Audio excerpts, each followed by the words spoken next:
Hello, இன்னைக்கு நம்ம UK election voting பண்ண போறோம்.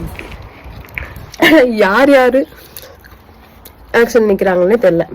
யூகேல ஃபர்ஸ்ட் டைம் வந்து ஓட்டு போட போகிறோம். போய் போட போகிறோம், எப்படி இருக்குன்னு பார்ப்போம்.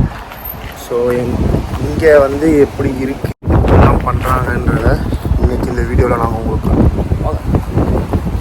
9AB இங்கே பார்த்தீங்கன்னா லைனில் நிற்காதுன்னு நான் நினச்சேன். பார்த்தா இது நம்ம ஊரோட மோசமாக இருக்குது. இங்கே லைன்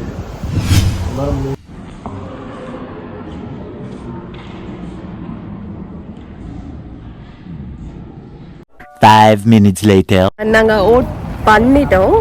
ஆக்சுவலாக என்னன்னா உள்ள ஃபோன் அலோடு இல்லை, வீடியோஸ் எடுக்கக்கூடாதுன்னு சொல்லிட்டாங்க. இது என்னதான் யூகே டெவலப்டாக இருந்தாலும் எதுவுமே டிஜிட்டல் இல்லை. ஐ மீன் ஓட்டிங் எதுவுமே டிஜிட்டல் இல்லை. அதாவது நம்ம ஃபஸ்ட்டு என்ன ஃபாலோ பண்ணிட்டு இருந்தோமோ அதை தான் வந்து அவங்க இன்னமும் ஃபாலோ பண்ணிட்டுருக்காங்க.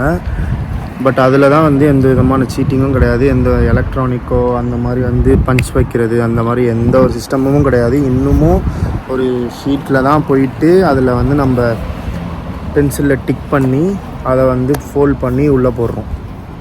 ஸோ இந்த சிஸ்டமே நல்லா தான் இருக்குது. இந்த மாதிரி வச்சாலே நம்ம ஊர் நல்லாயிருக்கும்.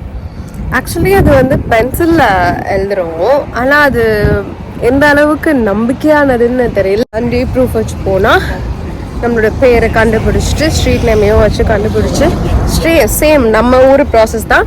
பட் எதுவுமே டிஜிட்டல் இல்லை. நம்மளுக்கு ஒரு பேப்பர் கொடுக்குறாங்க, அதில் கிராஸ் போட்டு கொடுத்துட்டு பாக்ஸில் போட்டு போட்டு முடிச்சாச்சு. பேசிட்டு தானே இருக்கேன். உனக்கு தனியா vlog ஆரம்பிச்சுக்கோ. ஓட்டு போட்டு முடிச்சாச்சு. ஸோ ஓட்டு போட்டு முடிச்சுட்டு நம்ம வந்து வீட்டுக்கு போகிறோம். அடுத்து இங்கே எம்பியாக நிற்கும் போது எலெக்ஷனில் பார்ப்போம். பாய்.